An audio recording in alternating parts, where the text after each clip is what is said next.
Hello guys, welcome to my channel maths for you में आपका हार्दिक स्वागत है। आज आप लोगों को नंबर चैप्टर से क्वेश्चंस आंसर सेशन में स्टार्ट कर रहा हूँ, जो बहुत ही इम्पोर्टेंट है। अभी तक मैंने आपको थ्योरी ही बताया था। अब थोड़ा मैथ की यानी कि जो है ना, मैं क्वेश्चन आंसर सेशन में करवा देता हूँ जो इम्पोर्टेंट होता है, और मैं आपको बताऊँगा कैसे घुमा के क्वेश्चन पूछा जाता है। ठीक है ना, जो स्टूडेंट के समझ में नहीं आता है। और मैं एक बात हमेशा ये कहना चाहूँगा, जो कभी भी क्वेश्चन को बिल्कुल यानी अच्छी तरह से समझे। पहले क्वेश्चन समझ नहीं आएगा, आंसर कभी करेक्ट आप दे ही नहीं सकते। क्यों? क्वेश्चन का समझना बहुत ही इंपॉर्टेंट होता है। जब तक कहते हैं ना, क्वेश्चन जब तक समझ नहीं आएगा तो आंसर क्या देंगे आप। तो क्वेश्चन समझना बहुत ही इंपॉर्टेंट है। सबसे पहले तो क्वेश्चन समझना बहुत इंपॉर्टेंट है, उसके बाद आंसर आप लिख सकते हैं। जब क्वेश्चन समझ आ जाएगा तो आंसर ऑटोमेटिकली आपका करेक्ट होगा। और ये चीज़ मैं बता रहा हूँ आपको, बहुत इंपॉर्टेंट होती है। और मैं इस चैनल पे जितने भी वीडियो अपलोड करता हूँ, सारे जनरल क्वेश्चन को ध्यान में रखते हुए कवर किया गया है। इसमें जैसे कि एसएससी की तैयारी कर रहे हैं, रेलवे की तैयारी कर रहे हैं, बैंक पीओ क्लर्क वगैरह की तैयारी कर रहे हैं, या एनडीए एयरफोर्स, या आप नेवी की तैयारी कर रहे हैं, यूटीआई की तैयारी कर रहे हैं, होटल मैनेजमेंट की तैयारी कर रहे हैं, जिस तरह की भी जनरल क्वेश्चन में जो भी आता है, प्राइमरी टीचर की तैयारी कर रहे हैं, सारे इसमें जो है ना, इस चैनल पर हमने कवर किया हुआ मैथ, यानी कि वही मैथ में आपको यानी वीडियो अपलोड करता हूँ जो इन जनरल कॉम्पिटिशन के लिए जो है बहुत इंपॉर्टेंट होता है।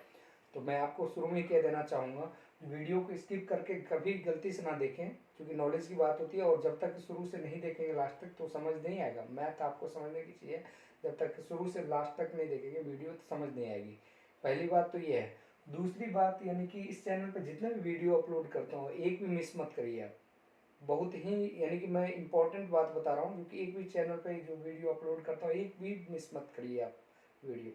और शुरू में मैं कह देना चाहता हूँ, जो कि इस चैनल पे जितने भी वीडियो अपलोड करता हूँ, अगर आपको मेरी वीडियो पसंद आए तो लाइक करना, और चैनल को सब्सक्राइब करना, दोस्तों में ज़्यादा से ज़्यादा शेयर करना, ताकि इस वीडियो का बेनिफिट हर किसी को मिले। और बेल आइकन को प्रेस कर देना, ताकि इसकी नोटिफिकेशन, इस चैनल पर जो भी वीडियो अपलोड करूँ इसका डायरेक्ट नोटिफिकेशन आप लोगों के पास पहुँचे और आप लोगों को एक्टिव रखे एग्ज़ाम के लिए। चलिए स्टार्ट करते हैं। मैं बताता हूँ आपको सरल तरीके से कैसे मैथ ट्रिक के माध्यम से वो किया जाता है, सॉल्व किया जाता है। चलिए, क्वेश्चन आपको सबसे पहले मैं एक सिंपल क्वेश्चन मैं आपको बता रहा हूँ, जो तीन ऐसे क्वेश्चन पूछेगा। तीन अंकों की सबसे बड़ी तथा तीन अंकों की सबसे छोटी संख्या क्या होगी। आपने कुछ भी नहीं करना, रट्टा नहीं मारना आपने रट्टा बिल्कुल नहीं मारना। रट्टा मारने वाला सब्जेक्ट नहीं मैथ, समझने वाली सब्जेक्ट। और समझा हुआ चीज़ कभी भूलता नहीं है। और रट्टा हुआ चीज़ जो है ना, जब कभी भी यानी कि देखेंगे, भीड़ गैदरिंग देखेंगे, भूल जाएंगे आप। तो रट्टा नहीं मारना, समझना है। और नहीं समझ आए तो वीडियो को पॉज कर करके आप देखें, आपको समझ में आ जाएगी। जब तीन अंकों की सबसे बड़ी संख्या की बात करते हैं ना, सबसे बड़ी संख्या, तो एक चीज आपने हमेशा ध्यान रखना, जब बड़ी संख्या की बात हो तो जितने अंकों की बड़ी संख्या कहते हैं, जैसे 3 अंकों की, तो 3 बार आपने क्या करना है, 3 बार 9 लिख लेना। 3 अंकों की बोला तो 3 टाइम 9 लिखना है। अगर 4 अंकों की कहता है तो 4 टाइम 9 लिखना है। अगर 5 अंकों की बड़ी संख्या कहता है तो 5 टाइम 9 लिखना है। अगर 6 अंकों की कहता है तो 6 टाइम 9 लिखना है। ये चीज तो समझ आ गया होगा आपको। जितने अंकों की बड़ी संख्या कहेगा उतनी बार 9 आपको लिखना है। चलिए, ये 3 अंकों की बड़ी संख्या हो गया। 3 अंकों की बड़ी संख्या। अब 3 अंकों की सबसे छोटी संख्या, ये सबसे बड़ी संख्या थी। 3 अंकों की सबसे बड़ी संख्या और 3 अंकों की सबसे छोटी संख्या। 3 अंकों की जब सबसे छोटी संख्या कहते हैं तो जितने यानी कि अंकों की कहते हैं उसमें एक जीरो कम कर देना, क्योंकि 1 तो आएगा ही आएगा। और 3 जीरो नहीं देना है, 3 अंकों की बोला है तो 1 जीरो कम हो जाएगा, क्योंकि ऑलरेडी जीरो की जगह पर जो है मान के चलिए 1 है, तो 3 जीरो देंगे तो 1000 में चला जाएगा, तो इसलिए कि 1 जीरो कम कर देना। ये हो गया 3 अंकों की सबसे छोटी संख्या। अगर 4 अंकों की कहेगा छोटी संख्या लिखने के लिए, तो यहाँ क्या हो जाएगा, ये 3 अंकों की हो गया, 4 अंकों की कहेगा तो 1 जीरो बढ़ जाएगा, तो ऐसे कर, यानी 4 जीरो जब लगाना होता है तो 4 जीरो नहीं, 4 जीरो में 1 जीरो कम कर देंगे, तो ऐसे करके यानी कि आपको याद रखना। और इसमें जितने अंकों की कहेगा उतने यानी 9 आपका बढ़ते जाएगा, और जितने अंकों की छोटी संख्या कहेगा उसमें 1 जीरो कम होते जाएगा। ये ट्रिकी है, ये ट्रिकी है, 1 जीरो कम होते जाएगा जितने अंकों की कहेगा। जैसे 3 अंकों की बोली तो देखिए 2 जीरो लगा हुआ, 3 जीरो लगा हुआ नहीं है। 4 अंकों की बोलेगा तो 3 जीरो लगेगा, 5 अंकों की बोलेगा तो 4 जीरो लगेगा, तो ऐसे करके यानी कि आपने ये करना। चलिए दूसरा क्वेश्चन देखिए, दूसरा क्वेश्चन है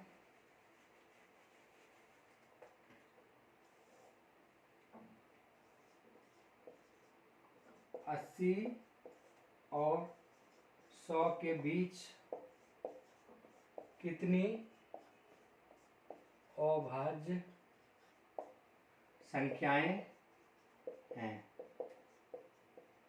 क्वेश्चन ये है 80 और 100 के बीच कितनी अभाज्य संख्याएं, अभाज्य यानी प्राइम संख्या है, प्राइम नंबर कितनी है। तो आपने कैसे करना है, एक चीज मैं आपको डिटेल्स में समझाता हूँ। चलिए 80, 81, 82, 83, 84, 85, 86, 87, 88, 89, 90, 91, 92, 93, 94, 95, 96, 97, 98, 99 और 100। अब इसमें ये 80 से 100 के बीच में कह रहा है, तो ये मैंने आपको लिख दिया, 80 से 100 के बीच में आपको मैंने लिख दिया, ठीक है ना। अब इसमें ये जो है ना कितने यानी कि क्या कर 80 और 100 के बीच में कितनी अभाज्य संख्या है, ये टोटल संख्याएं मैंने लिखा, 80 से 100 के बीच में संख्याएं लिखा।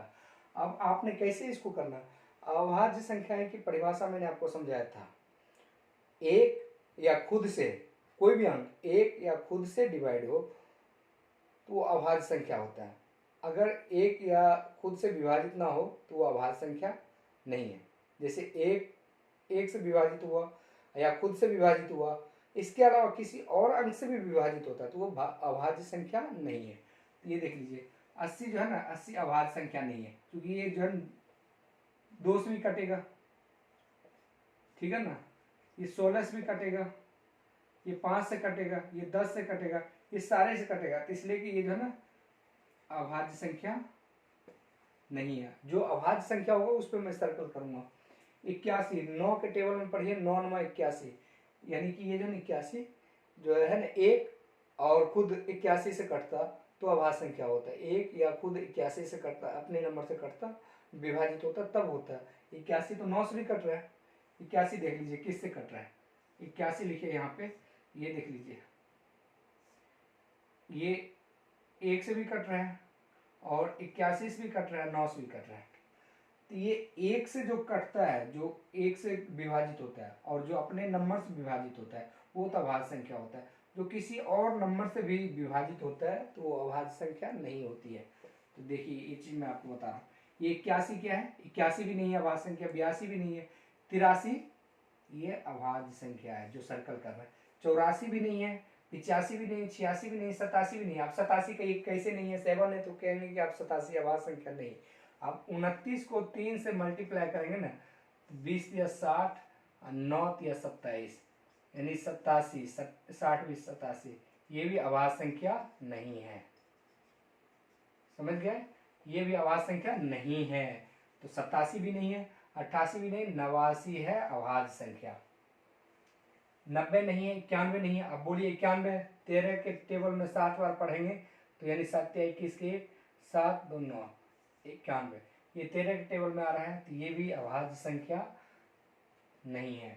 92 भी अभाज्य संख्या नहीं है, 93 भी नहीं है, 30 दिया 90, 31 दिया 93। 31 को 3 बार लिखेंगे, 1 गुना 3, 3 तिया 9, 93। ये भी अभाज्य संख्या नहीं है। 94 भी नहीं है, 95 भी नहीं, 96 भी नहीं है, 97 अभाज्य संख्या है। 97 अभाज्य संख्या। 33 गुना 3 96 होता है, प्लस इसमें करेंगे तब जाके 97 होगा, ये +1, तो इसलिए कि अभाज्य संख्या ये 96, 33 या 96, ये तो 96 तो अभाज्य संख्या नहीं है, इसलिए कि अभाज्य संख्या नहीं है। इसमें 1 कर देते हैं तो इसका कोई जोड़ा नहीं बनता है, 97 हो जाता है, जो विभाजित नहीं हो सकता है। तो 97 क्या है? अभाज्य संख्या है। 98 नहीं है, 99 नहीं है, 100 नहीं है। तो कितने हैं, यानी कि 80 और 100 के बीच में कितनी अभाज्य संख्या है? आंसर क्या होगा? 83 1 और 89 2, तीसरा 97 3। ये 3 आंसर है जो 80 और 100 के बीच अभाज्य संख्या निकला है। अगर क्वेश्चन पूछेगा 80 और 100 के बीच में अभाज्य संख्या कितनी है, ये मैं समझाने के लिए मैंने ये नंबर सारे लिखे हैं, 80 और 100 के बीच में जितने नंबर लिखे हैं। और इसमें मैं आपको समझा रहा हूँ, ये जो है ना, जितने भी सर्कल लगा हुआ है ये अभाज्य संख्या है, जिसपे सर्कल लगा हुआ नहीं है वो अभाज्य संख्या नहीं है। जिसपे लगा हुआ सर्कल वो अभाज्य संख्या है, जो सर्कल लगा हुआ नहीं है वो अभाज्य संख्या नहीं है।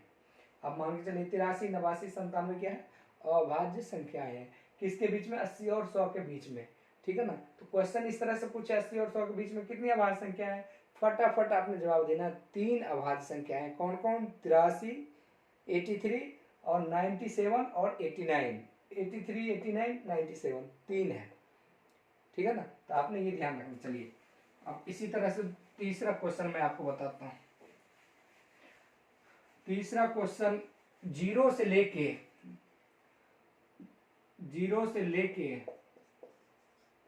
100 के बीच में, ये क्वेश्चन बहुत ही इंपॉर्टेंट। 100 के बीच में कितनी अभाज्य संख्याएं हैं?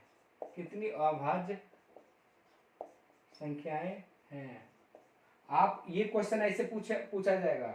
ये हर यूटीआई में भी पूछा गया, होटल मैनेजमेंट में भी पूछा गया है, और यानी कि जो है ना एनडीए एयरफोर्स में भी इस तरह की क्वेश्चन पूछा गया है। और आपने ध्यान देना है, ठीक है ना। 0 से 100 के बीच में कितनी अभाज्य संख्याएं हैं, तो आपने पहले 0 से लेके 100 तक का आप संख्याएं लिखेंगे। उसके बाद जो मैंने आपको बताया, जैसे मैंने अभी समझाया था, वैसे करके आप निकालेंगे तो देखेंगे 25 है। 25 अभाज्य संख्याएं हैं, अभाज्य संख्याएं। अगर नहीं समझ आए तो आप कमेंट्स करिएगा, मैं आपको इसका पूरा डिटेल समझा दूंगा। ये मैं आपको दे रहा हूँ करने के लिए, जो 25 अभाज्य संख्या निकलेगी, ठीक है ना। तो आपने ये क्वेश्चन बिल्कुल माइंड में सेट कर लेना। 0 से 100 के बीच में कितनी अभाज्य संख्या है, तो फटाफट आपने जवाब देना 25, ठीक है। आप क्वेश्चन, चलिए क्वेश्चन अब क्या है। अब क्वेश्चन मान के चलिए, जो कहते हैं +5 का प्रतिलोम या संयोजी विलोम संख्या क्या है। क्वेश्चन बहुत ही इंपॉर्टेंट है, बहुत इंपॉर्टेंट है। मैंने आपको पहले भी बता रखा है प्रतिलोम और संयोजी विलोम किसे कहते हैं, थ्योरी में मैं पढ़ा चुका हूँ, और मैंने एग्जाम्पल के माध्यम से, एग्जाम्पल के द्वारा मैंने समझाया था। प्रतिलोम या संयोजी विलोम, प्रतिलोम भी पूछ सकता है या संयोजी विलोम भी पूछ सकता है, दोनों का अर्थ एक ही है, ठीक है ना। +5, जब किसी भी संख्याएं का सचिन्ह बदल दिया जाए, तो उसे प्रतिलोम या संयोजी विलोम संख्या कहते हैं। जैसे +5 है, +5 को -5 कर देना, ये प्रतिलोम कहलाता है। प्रतिलोम या संयोजी विलोम संख्या कहते हैं। हमेशा ध्यान रखिए, किसी भी संख्या का सचिन्ह बदल देने के बाद जो प्राप्त होती संख्या है उसे कहते हैं संयोजी विलोम संख्या या प्रतिलोम संख्या, ठीक है। जैसे +5 दिया हो, +5 को प्रतिलोम या संयोजी विलोम संख्या, +5 को प्रतिलोम या संयोजी विलोम संख्या क्या है, तो +5 है तो इसका सचिन्ह बदल दिया, किसमें? माइनस में। तो हमेशा प्लस को माइनस में बदल दिया, प्लस क्वेश्चन में था, इसको माइनस में कर दिया, तो ये प्रतिलोम या संयोजी विलोम कौन सा हो गया? -5। अगर ये -5 होता, इसको +5 में बदल देता। चिन्ह बदलता है, हमेशा ध्यान रखना, चिन्ह बदलता है। सचिन्ह, इसको कहते हैं सचिन्ह, सचिन्ह बदल जाना। जब चिन्ह को बदल दिया जाता है तो उसको प्रतिलोम या संयोजी विलोम संख्या कहते हैं। बहुत ही इंपॉर्टेंट है। आप ये प्रतिलोम और संयोजी विलोम को जब बहुत ही यानी गंभीरता से आप इसको समझ लीजिए। मैं एग्जाम्पल के माध्यम दोबारा मैं समझा रहा हूँ। एक तो थ्योरी में मैंने समझाया था एग्जाम्पल के साथ, अभी मैं न्यूमेरिकल में यानी कि जो है ना क्वेश्चन आंसर सेशन में मैं समझा रहा हूँ। बहुत इंपॉर्टेंट है। अगर आपको मेरी वीडियो पसंद आए तो लाइक करना, चैनल को सब्सक्राइब करना, दोस्तों में ज़्यादा से ज़्यादा शेयर करें ताकि इसका बेनिफिट हर किसी को मिले। 100% बेनिफिट मिलेगा अगर आप मेरे कहने के अनुसार चलेंगे तो। और बेल आइकन को प्रेस कर देना ताकि इस चैनल पर जो भी वीडियो अपलोड करूँ इसका नोटिफिकेशन आपके पास डायरेक्ट पहुँचे और आपको एक्टिव रखे और 100% आपको आपकी मंजिल मिलेगी। ये मेरी बिल्कुल मैं दावे के साथ कह सकता हूँ। जिस तरीके से मैं ट्रिक के माध्यम से जैसे मैं आपको सरल में समझा रहा हूँ, बस आपने उसको देखते रहना और वीडियो को स्किप कर करके मत देखिए। वीडियो को स्किप करके देखेंगे मज़ा नहीं आएगा आपको, ठीक है ना। आपको वीडियो पॉज कर करके देखिए, जो चीज़ समझ नहीं आता दोबारा देखिए। सारी चीज़ मैं बता रखा हूँ मैं, यानी कि बहुत ही सरल तरीके से समझाया हूँ और आप समझेंगे, आपको कहीं भी दिक्कत नहीं आएगी। एक बार रिवाइज करने की दिक्कत होगी, एक बार रिवाइज कर लीजिएगा, कभी ज़िंदगी में ज़रूरत नहीं पड़ेगा कॉपी कलम की आपको। ये जो है ना संयोजी विलोम प्रतिलोम संख्याएं थी।